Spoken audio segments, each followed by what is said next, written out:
at many companies such as IBM, L'Oreal, Lockheed Martin, and Northrop Grumman, and also multiple venture-funded startups. So Dan, the floor is all yours. Thank you. So when you learn about public speaking, you're told never to compete with children or pets and never be the first person after lunch. And at least there's no children or pets here. So we've got some, I think, a couple of exciting speakers this afternoon.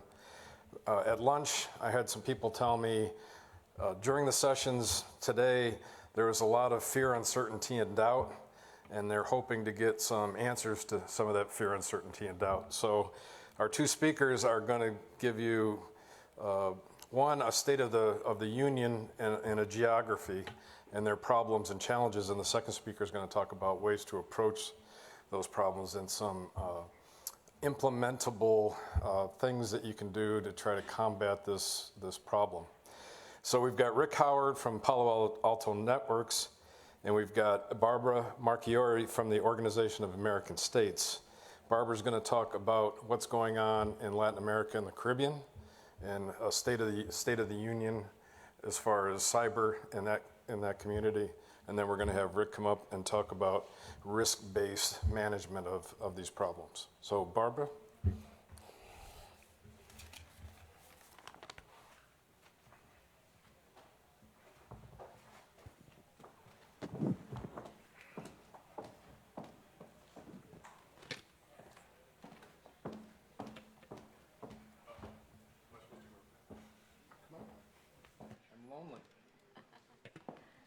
Hello, good afternoon. So, as Dane said, my name is Barbara Marchiori, and I work at the Organization of American States. I work in the cybersecurity program. And I'm going to share a little bit what I do. And I'm very glad to say that I help countries in the development of their national cybersecurity strategies. And usually, one of my tasks when I travel for the region and the country asks for support is I have a whole methodology ready, a presentation where we engage with the government and different stakeholders and how it's going to be the process for formulating this high-level document, to set the tone of the national cybersecurity strategy of the country. I'm not going to be presenting this today. What I'm going to be doing instead is show this kind of what I tell them in the second part of my presentation, which is the challenge that you have to keep in mind once this strategy is approved. And why I do this? Because I want to make sure that the document that you'll be preparing will have at least these two topics that you're going to take this into account. Because otherwise it could be just a document. But I want to make sure, okay, you understand since the beginning, we have to start discussing this. Because once we approve this strategy, sometimes it takes 1 year, 2 years, hard work. Once we approve it, you have to start working on this. And these two things is how to implement a risk-based approach and how to ensure the cooperation among government and also the non-state actors. Usually that's the focus.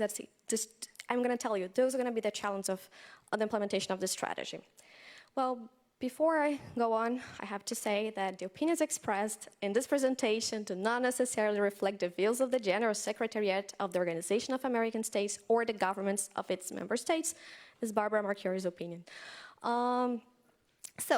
Summary, as I mentioned, what I do. So basically the program is divided in 3 main areas: policy development, capacity building, research, and outreach.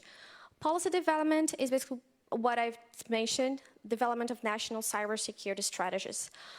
Capacity building, a lot of trainings, events like this one, we organize similar ones in Latin America and the Caribbean, and research. I'm also involved in the research part, which is prepare a lot of, as much as we can, literature about how is the state of cybersecurity in Latin America and the Caribbean. Because unfortunately we don't have that, and as a regional organization, that's my role. So, how is the current situation in terms of national cybersecurity strategies?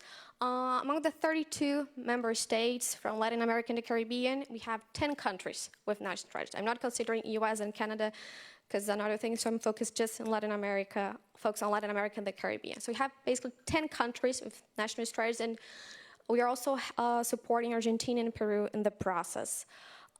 If you notice, 6 of these strategies were adopted in 2017 and 2018. So in short, it's a very recent process that we started engaging different stakeholders to develop this strategy. And this strategy, when you discuss, okay, what is the importance of a national cybersecurity strategy? As I mentioned at the beginning, it's important because it set the tone. How is going to be the vision of the country?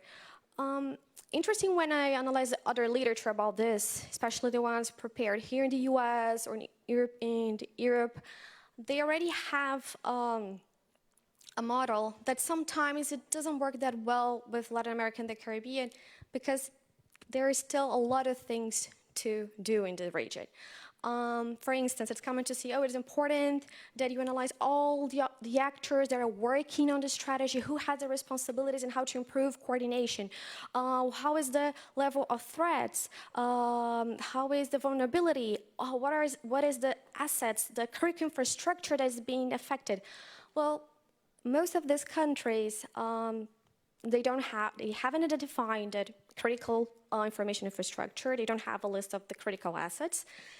They don't have a CERT, a national cybersecurity team, so it's kind of hard to define, okay, what are the threats? And they haven't done the vulnerability part, so it is complicated. So that's why this strategy sometimes is more well, that's all that you still need to do, and we have to work on this part. Because I said that the next presentation is going to be about risk-based risk assessment, but my job is you have to start thinking about this so you can implement the strategy later, because they're in a very initial stage. So as a program officer at the OAS, what can I do? So that's then the second part of my job, is to help with information. So that's why we have been publishing, since 2013, a lot of studies to try to provide a regional understanding of how is the situation, the state of cybersecurity, particularly focused on critical infrastructure, and also trying to engage specific the private sector. Because as an international political organization, our point of contact is our government. And of course, if you're going to be adopting a risk-based approach, I need to engage with the private sector in this process. So the studies that we prepare is a way, they have twofold goals. One, to raise awareness about the topic, give a hint, it's important to do this, but also provide information that later they can be used for development of their strategies. So in this case of this study, about critical infrastructure protection in Latin America and the Caribbean, all this information is publicly available. It was launched in March this year. And for instance, one of the questions we asked, okay, which industry do you belong to? As I mentioned, many countries, they just still don't know, they don't have a definition of what is a critical infrastructure. And they do have some similar definitions, like what is services of public interest, or similar language, but not the same language as other countries that already have a strategy or adopted. So it's a way also informing, usually those are the sectors that we see in this document. In other countries, we provide a general definition of critical infrastructure.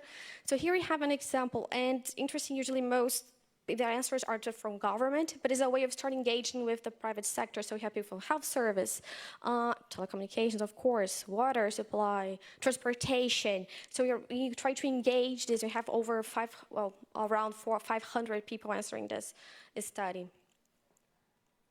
And then we start asking, okay, what's your ability to detect a cyber incident? And, well, 50% they say, well, the organization, they have capabilities and record the cyber incidents. But I'm talking about organizations who answer this, organizations that are potentially critical infrastructure of the country. So I have 50% saying that they have. So the other half is they don't have this ability, or they don't have, but I'm considering. So that's half of it.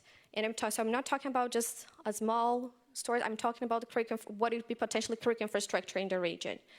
Ask them, has the organization detected attacks? Well, in the last 12 months, 70% answered yes, but I still have around 30% saying no. Actually, I'm worth it. No, I'm sure it's not because they're doing an amazing job. It's just because they don't have people there to detect this sort of incidents. And actually, we have done similar studies then in countries, and we asked them, how big is your team? Do you have a cybersecurity team? In companies, depending on the size that they should have, they don't. It's usually just one person, IT, or not even that. So have you noticed an increase, decrease? Of course, 70%, yes, we did notice an increase in the number of attacks. When you asked about sophistication, 60%, yes, we noticed a sophistication. And then when we start asking them, oops. Yes. We asked them, okay, cybersecurity risk management, how would you describe your company's efforts? That's a moment to say, okay, what are you doing? And 50%, almost 50%, they say, we're planning. 50% are still just planning to do it, but they haven't. We have 21% cyber risk assessments have been completed, but only 26% said it has been completed and it has been, the appropriate safeguards are in place. So less than 30% are saying this. Another example of study, this was actually launched just last week. It's about the state of cybersecurity in the banking sector in Latin America and the Caribbean. So aside from doing a general study of all sectors, we decided to, the goal now is to focus on specific sectors, and we decided to start with the banking.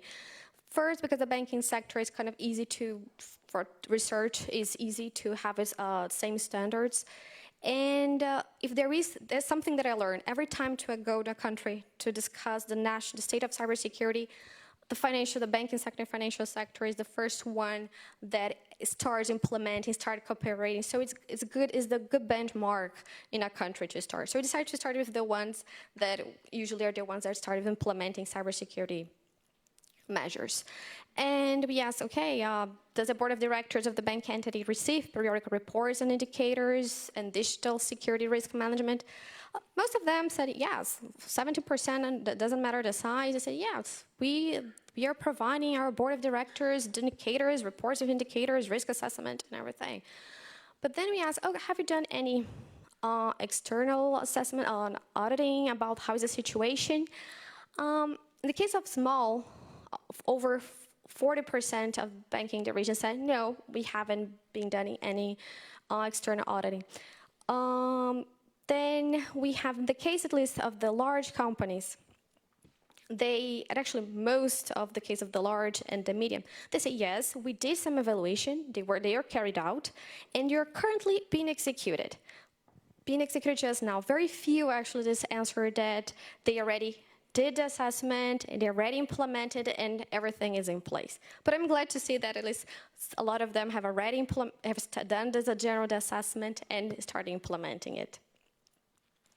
And not only this sort of information we provide so they have an understanding how is the situation, we also prepare these examples of these 2 white papers released this year about the first one, a call to action to protect citizens and private sector, is basically a guideline of how we could structure a strategy, a cybersecurity strategy. Of course, our focus is the government and national level, but this document can be used for any sort of cybersecurity strategy within the organization as well.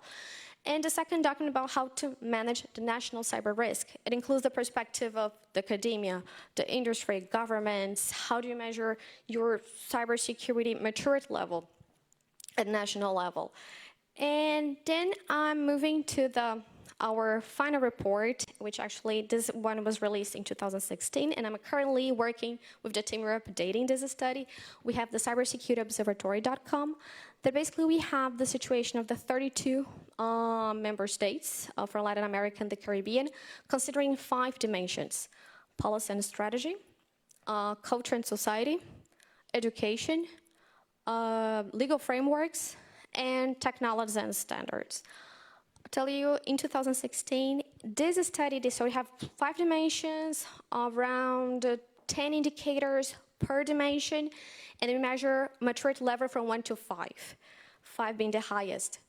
The average of the region, of course, you have outliers, but the average of the region is between 1 and 2, so startup. And 1 means like we're starting to think about it, or not even this.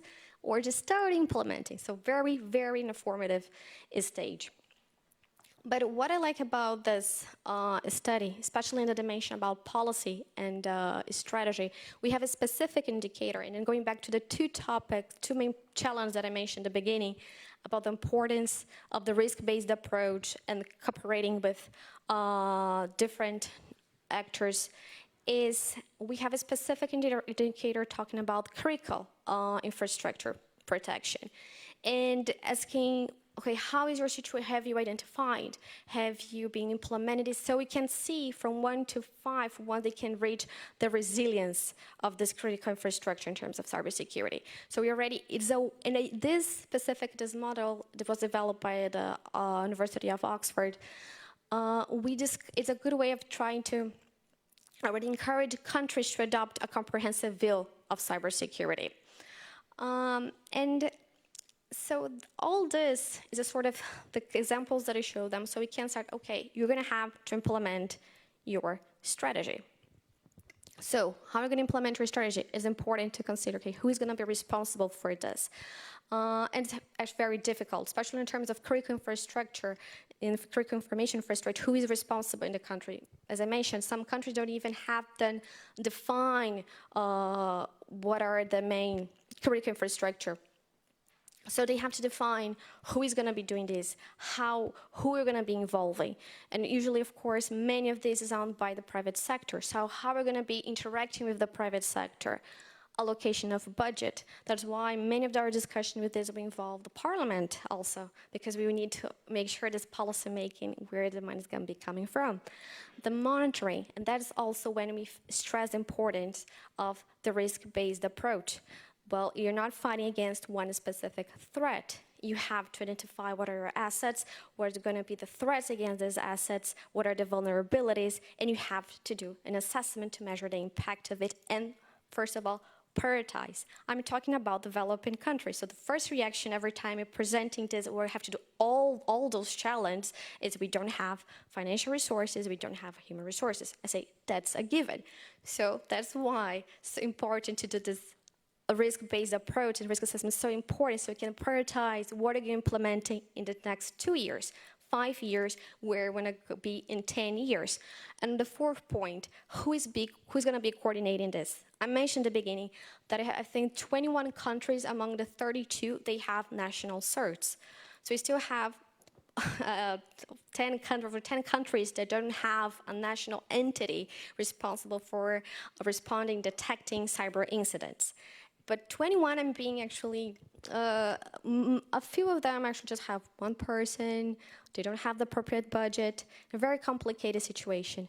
So that's why this strategy is also an important document to define. Actually, just this year, for instance, the 2 strategies that were approved, Guatemala and the Dominican Republic one, specifically says the creation of a national cert and a cooperation mechanism with the different sectors.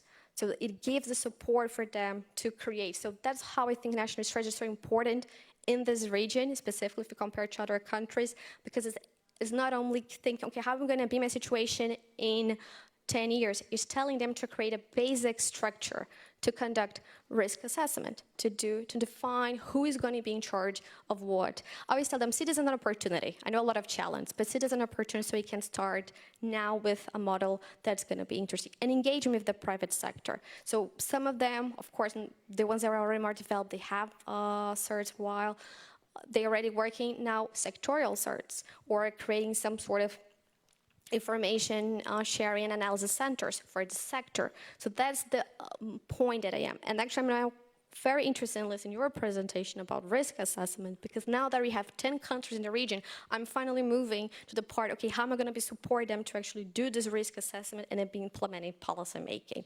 So, like to, thank you for your time, and I'm very curious to hear your presentation. All right, thanks, Barbara. Let's go our hand.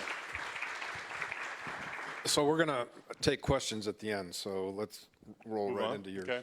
Hi, everyone. My name is Rick Howard. I'm the Chief Security Officer for Palo Alto Networks. How many people have heard of us before? Oh, fantastic. Our marketing department is awesome. All right. I'm overall in charge of security for the company, both cyber and physical. We do have a CISO and a physical security person. They do all the work. I just take credit for it in places like this. Okay, that's the best joke I have. So if you're not laughing now, you're not going to laugh the rest of the day, right? The threat intelligence team for Palo Alto Networks works for me. Okay, they're called Unit 42. How many people have heard of that? Excellent. Marketing department, excellent, all right? And then a third of my job is out here doing this, and I'm here to talk about risk assessments. And how many people are excited to hear about that? Okay. You guys are a bunch of math nerds, right? Is that what it is? No. It's not a great, exciting topic, especially in cybersecurity, because we've been doing it wrong for 25 years. All right, and the reason I hit on this topic is I read Dr. Tetlock's book called Super Forecasting. How many people have heard of that book? Anybody heard of it before? Dr. Tetlock is kind of a math whiz, and this is in the early 2000s. He was watching CNN, and they rolled out a bunch of pundits on some topic, and because one of them got something right once in their career, so it doesn't matter if they've been wrong every time after that, but they keep rolling the guy out because, you know, he's popular on TV, and he goes, why don't we keep score for these pundits that come out, right? So he does a DARPA experiment. Goes to the intelligence community, that's one group of forecasters. He goes to the academics, another group of forecasters, and a third group he called the soccer moms, okay? Not really the soccer moms, but a bunch of older people had time to solve puzzles, and he gave them 500 really hard problems to forecast, like, will President Putin get assassinated in the next 3 years? Right, and they had to put a probability on it. And then over that 5 years, they grade it, and who do you think wins between the three groups? Yeah, I think I buried the lead. Yeah, the soccer moms, by 40%, okay, by 40%. There's lots of reasons for it. You should read Dr. Tetlock's book. His super forecasting book is excellent. One of them is that the soccer moms did not have any bias in how the answer came out. That's one of them, but there's lots of others. But it occurred to me after I read that book that forecasting is really what risk assessment is, right? We are trying to forecast whether our organizations will be materially impacted by a cyber event in some future time. Right? And when I read that, I said, oh my God, that's completely different than how we do it now. Let me tell you how we've been doing it for 25 years, okay? What we do is we get really smart cybersecurity people in the room, and they say, okay, let's collect all the things that could go wrong in the company or in the organization. All the things that the attackers could utilize to grab anything important for our company. So you know how many things we normally grab? You know what the average is? Whew, you guys are dead, all right? What do you think it is? Is it 10, 20? Is it 1,000? Is it 1,000,000? How many items? We call it the risk register, okay? How many items do we put on the risk register? Oh, wait, it's bigger than that. Yeah, it's like between 150 and 500. Okay, so you get a bunch of smart cybersecurity in the rooms, and we worry about everything, and everything is a potential disaster, okay? It doesn't matter, oh, that little thing over there, that could, you know, the whole company is going to implode if some bad guy leverages that. And, you know, it's just not true, okay? It's just not true. If that thing happens, will the company be destroyed? And so, but I've gotten away with that whole idea. Someone mentioned that you guys were talking about fear, uncertainty, and doubt. Okay, I've gotten away with that for 25 years, right? We will take, this is how I would do it. You take the risk register and you put all 400 things on this matrix. On the x-axis is how likely something is to happen, and on the y-axis is probable impact in terms of revenue or cost or some other measurement like that.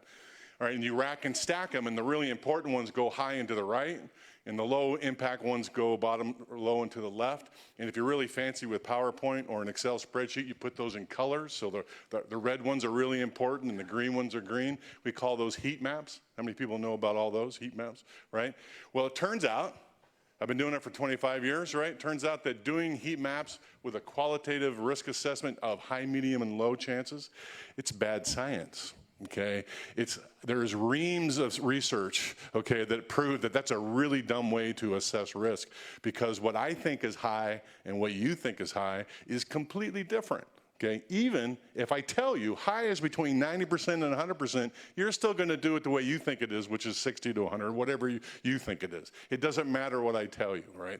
And so when I take a heat map into the board of directors and say, here's our risk assessment of the entire company, they have no ability to know what the difference is between red and yellow, Okay, what would I have to do to change that red to a yellow or to a green? There's no easy way to do that, but I've gotten away with it. But if anybody would have asked me, okay, what's the difference between the red box and the yellow box? Here's my answer. You ready? 25 years experience, blah, blah, blah. Trust me, give me money. Okay. And sometimes that's worked, okay, and sometimes it doesn't work, okay? But it turns out that's not really a good way to do it. So Dr. Tetlock's book, Super Forecasting, I highly recommend it. It'll immerse you into this whole idea. In the cybersecurity field, there's two other books I would recommend, right? One is How to Measure Anything in Cybersecurity by Seierson and Hubbard. And the other one, I can never remember the whole title, but it's called The FAIR Methodology by Jack Jones and Jack Freund. That will introduce you to the topic I'm getting ready to tell you how to do this, okay? So what we are trying to do is answer one single question. What is the probability that your organization will be materially impacted in the next, say, 3 years? And there's a couple of power words in that sentence, okay? First one is probability. Okay, that is precision math. I know, break out the books. I know I'm not going to teach you math today, right? But it is a precision estimate, okay? And I'm going to give you a little hint here. It's just a guess, okay? But it's way better than high, medium, and low. And what you tell your people is, you need to give me a boundary of risk. It's between 20 and 30%? Is it between 30 and 50%? Whatever you think the estimate is, so we can answer this question. So that's the first power word, probability, not high, medium, and low. The second power word is material.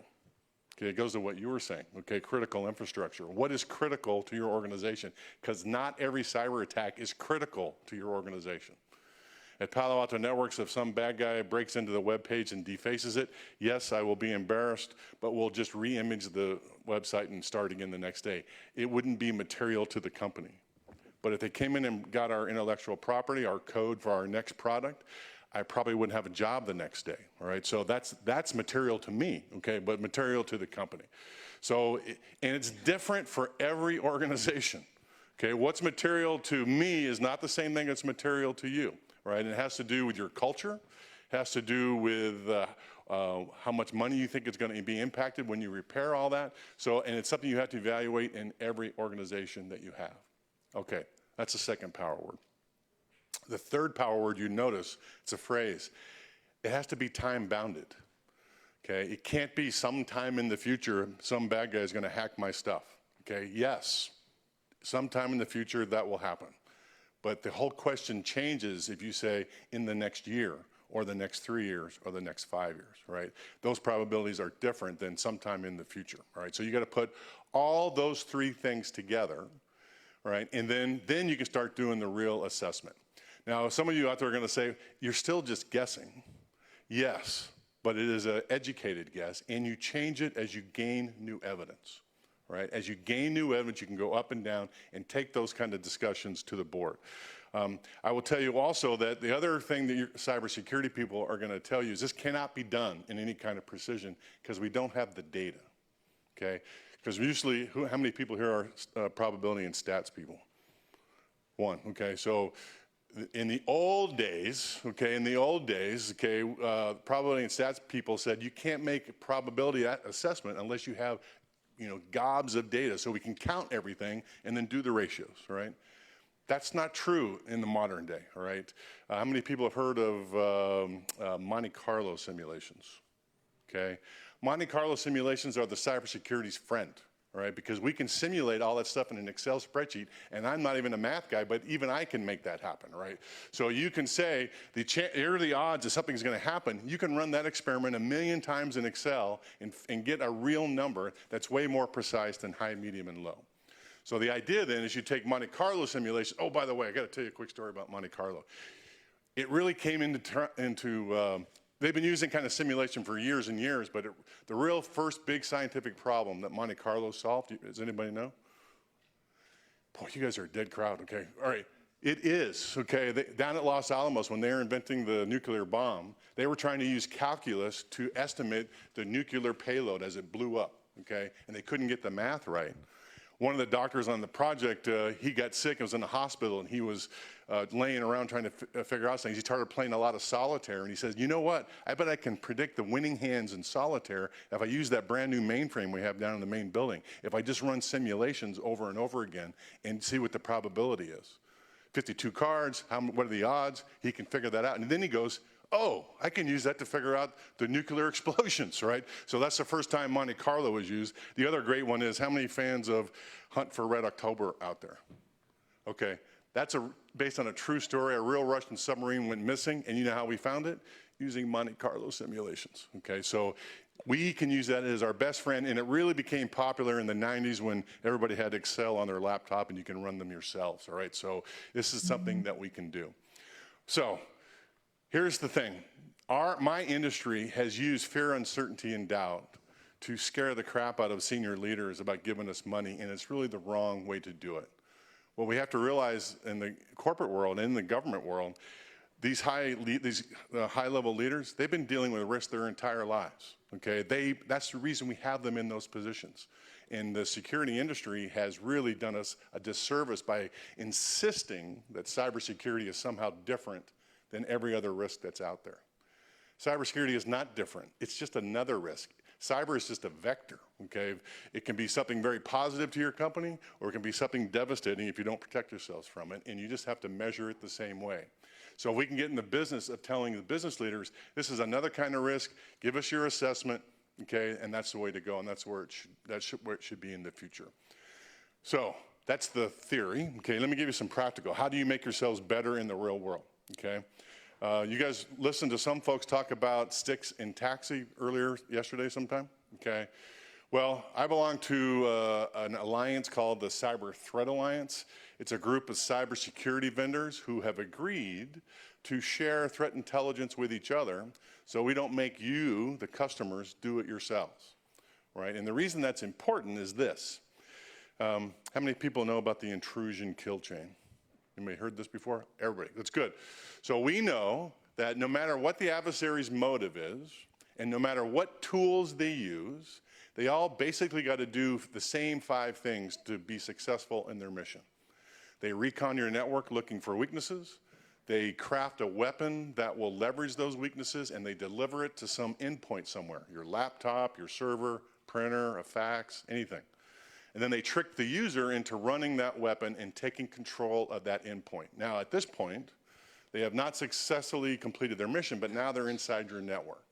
What they normally do from there is they establish a command and control channel back out to the internet to download more tools that will help them with their mission. And then once they get that done, they normally go lateral in your network, compromising as many machines as they can in order to find the data they've come to steal or to destroy. Once they find it, then they exfiltrate it out through the command and control channel. Every adversary does that, okay? And what we've done as the Cyber Threat Alliance is try to capture those sequence of events. We call them adversary playbooks, right? An adversary playbook is one or more hackers running one or more campaigns, and the campaign is delineated by time. So a hacker might run from January to February, one campaign, and then from March to April, a second campaign. It's basically the same. They might change 1 or 2 things, all right? So one or more hackers running one or more campaigns using a bunch of attack techniques that we capture with MITRE's attack framework. It's a list of about 200 now attack techniques that we all have standardized the names on. Okay, and then after we do that, we collect all the indicators of compromise that those adversaries have left in their attack sequences. We wrap all that up into a STIX2 package, and we share that with the Cyber Threat Alliance. That's about 22 security vendors now. And we, all of us, have the ability to update our own systems in real time without having to have a human look at that. So at Palo Alto Networks, when Unit 42 discovers some new thing that some bad guy has done, we can convert that into multiple prevention controls down the intrusion kill chain, distribute it to our 55,000 customers in about 5 minutes. Okay, that's amazing capability. All the other alliance members can do something similar. Ours is better, okay? But everybody, they can all do something like that, all right? That means that if the Cyber Threat Alliance knows about it, we can distribute prevention controls around the world in minutes to hours, okay? And so that's the uptake. That's how you guys can be better, right? So here's the takeaway, and here is the ask for all of you. Okay, you should be asking your company if they are using security vendors that are in the Cyber Threat Alliance, because why wouldn't you? Okay, my ask to all of you is, if you use security tools that are not in the Alliance, go to your vendor and say, you guys need to join the Cyber Threat Alliance so you can help the community out. Costs you nothing, makes the whole community better, and it will increase our cybersecurity posture and reduce our risk of some material impact. Whew, that was a lot, okay? Only those 3 guys in the back fell asleep, so you guys are good. I am done. We're ready for questions. Great. Okay. So, are there any questions from the audience? Could you step up to the mic there? Hi, Ingrid Shipton. I have a really quick and easy question for you. They're never easy, I know that, but go ahead. You mentioned 2 books in the beginning. One was How to Answer Anything in Cybersecurity. How to measure anything. Measure, okay, by Seierson and Hubbard. Okay, and the other one by Jack Jones and Jack Freund, yeah. Freund. It's called FAIR, F-A-I-R, and there's Okay. it's a big title, but FAIR is in it. Okay, There's a lot of words, but FAIR is in it. That was the easy question? that was the easy Oh, question. That's so good. Thank you. And Dr. Tetlock's book, Super Forecasting. Don't forget that. Rick, do you quantify, you talked about materiality, right? So you have the probability that it'll occur, and then the materiality or severity or impact. Is there a quantification that you provide on, is it financial, is it reputational? It's different for all organizations, okay? In ours, we have a number that we're thinking about in terms of impact, but it is brand reputation too for other organizations, right? But I can take, with this methodology, I can take one chart up to the board and say, here is our inherent risk. It's a 60% chance that we're going to pay $100,000 this year for some cyber incident, and it kind of slopes off down. There's a 2% chance that we'll pay $10 million and all that. I can go in there with that one chart. And what's excellent about that is that they can look at that and go, that's acceptable risk. I will tolerate that risk for my organization. Or they say, oh my goodness, I can't handle that. You got to do something to pull that back down. So then you go out and buy Palo Alto Networks and it fixes everything, okay? Oh, best joke, second best joke on the planet, right? Right? And then you try to pull that risk number lower and lower, okay? So that's what it's used for. Actually, I have a comment about this. I was taking some notes while you were presenting, and it's interesting. I was going to ask exactly about reputation, because that's usually when governments in the region, they ask for support and start a process, especially although something simple about defacement of the web page. Okay. But that's basically in the case of government's public opinion. So reputation is something very important in this case for us to start a process and how to convince them. That's interesting you say that, because handling the brand reputation thing is not what you think it is, okay? It's really how the company or the organization communicates what they're doing to the world. All right, I'll give you 2 examples. This is a number of years ago, but RSA, the company, they sold 2-factor authentication tokens, and some nation state stole their secret keys, right? That should have been a disaster for that company, okay? Because now their entire product was had by the, let's say the Chinese, all right? But they were masterful at communicating that to their customers and to the world. They stopped everything. The CEO and all the staff personally called every customer, okay, and said, we did this, we screwed this up, here's what we're doing to fix it, and please stay with us. And they stayed with them. So they had a fantastic communications plan. Can you think of a company recently that did not do so well? Any of them, probably. But I was going to say, was it Equifax? Is that the one? Yeah, because it looked like he was making it up every time he talked. Okay, it was clear that they had not practiced at all how they would communicate anything, right? And so they got hit harder with the impact of their brand. Okay. If there's, Barbara, could you maybe answer one question? Sure, if they, or Well, I had one. Or is there another one in the audience? Do you see any cultural obstacles from a Latin America adoption of I wouldn't say this process? cultural. It's what we're facing right now. I think lack of trust in the institutions in general. I think not only Latin America and the Caribbean, everywhere. But there's a lack of trust, like in general. So we have to build this, and that I think is the first step for them to start, okay, cooperating among each other. So more than culture, I would say the word trust, and that's usually one of the first words that we use in discussion. Trust is going to be the input and the output of all this discussion, more than anything else. And that's why sometimes it takes. Usually when I do the presentation for the development of the strategy of the countries, I started a joke about, you're going to see how it's a therapy, this process, because I'm also a therapist. Because it's a process, so everyone can start discussing, and I've been in situations where different sectors would say, oh no, we don't do public-private partnership here. We don't do. And I was like, yes, but in this table here, you're from the government, you're from the private sector, so we can say they're starting somewhere. So it's a sort of thing. I think trust is more than a cultural thing right now because of the challenge that we face in the region right now. Could you go to the mic? Yeah, a quick question. Rick, can you talk a little bit about your cybersecurity canon project and what are some of the recent additions you've made to it? Oh, it's like I planted you in the audience. I love it. Okay. This is not really on topic, but I started this about 6 years ago now, right? Do you know what I love about cybersecurity? And the reason I do this?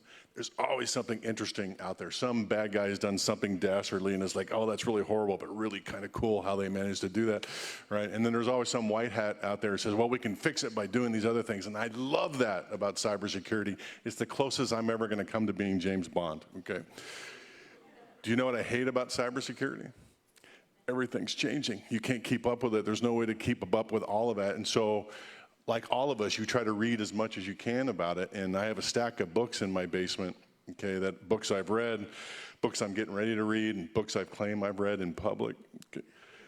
That's really the third best joke. You guys got to stay with me on this, all right? Anyway, I went down there one day, this is about 6 years ago, and I pulled a book off the shelf, and it was a book I know that I've read because I had the author sign it, but I couldn't remember a darn thing that was in it. So I guess I'm getting old, I guess. And so as a personal project to myself, I started rereading some of the more important ones and writing a book review to myself so I would remember, okay? I got about 25 of them together, went to the RSA conference in San Francisco. Anybody been there before? You have to go there once in your career because it's the largest security vendor conference on the planet. It's like a circus and Mardi Gras and high school reunions, all that. Anyway, I went there and said, hey, here's 25 books we should have all read by now. Palo Alto Networks decided to sponsor it. So are we sports people or music people here? Music. So we built the Rock and Roll Hall of Fame for cybersecurity books. We have an outside committee of CISOs and lawyers and journalists and consultants. They read the books and they make the case that the book falls into one of three categories. First is, this is a book we all should have read by now. Or the second category is, maybe not everybody should read this, but if you're interested in it, this is the book to read. But most importantly, the service we give to the community is do not read, okay? Because there's lots of crap cybersecurity books out there. If you decided you were going to go to learn something new, to read a book this year and learn something new, and you went to Amazon and looked up cybersecurity books, do you know how many you would get back? 2,000, okay? So how do you choose? So we've been doing this for 5 years. We have 17 books in the Hall of Fame. So you should start there if you haven't read any of them yet. And if you get through all those, you should start on the candidate list, which is about 70 books. Is that on your website? Look up canon, as in canon of literature, not blow stuff up, so one N, okay?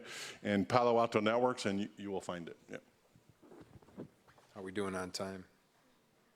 5 minutes? Can I ask a favorite book, or do you want to go? Actually, I was gonna. Yeah, go ahead. You mentioned about what you hate about cybersecurity because it's changing all the time. So imagine my job, which is come up with a document to guide a country, and once you get it finalized, you have to start immediately changing review it again. Yeah. And so how tricky some people. So why do we even need a document sometimes? But to guide, and maybe then when the cultural aspect. Maybe in the case of Latin America, the Caribbean, because of the issues of rule of law and, okay, the trust issue, and they say, okay, at least we have to see this written somewhere, that's the intentions that we're going to be. So for me, yeah, I know how complicated, because every time it's changing. So how we come up with a document that it can still be dynamic. Of course, all these folks need to be reviewed, but But I think you're right. You put up a framework of maturity. Those don't age that much, all right? So, and that's a guidepost for all of us. We use the NIST framework, but it's very similar to what you showed, okay? And that hasn't changed in a number of years. So, yeah, those are good things to go publish. Yeah.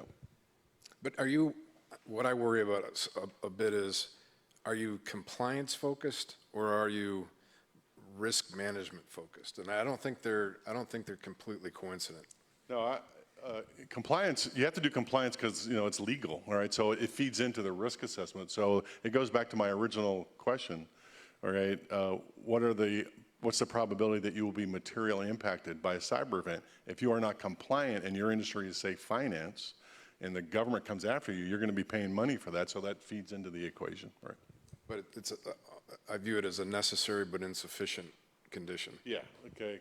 Yeah, most of us think compliance is more of a pain than it is a help, but it kind of brings all boats up to the same level, so we'll stick with it.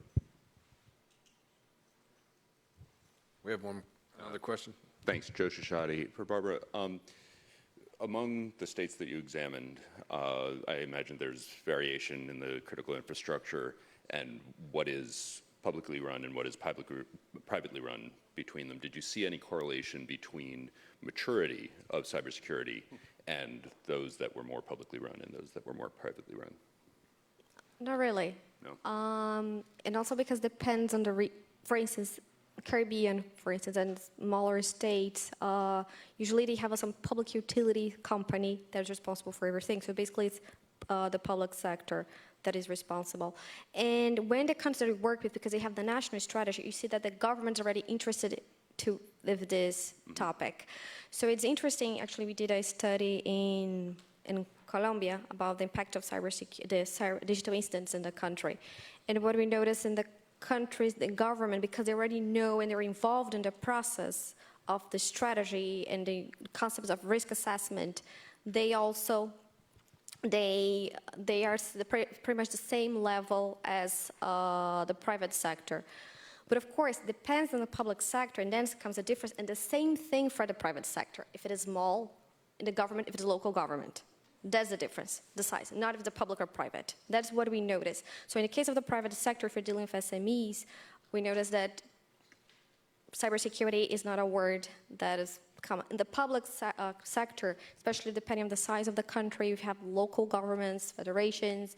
So how is municipalities dealing with cybersecurity? And in many countries, this local levels are responsible for basic service. And that's the problem. More than private and public is the size. Okay, thanks. We notice. I think we're out of time. Could you join me in thanking our speakers?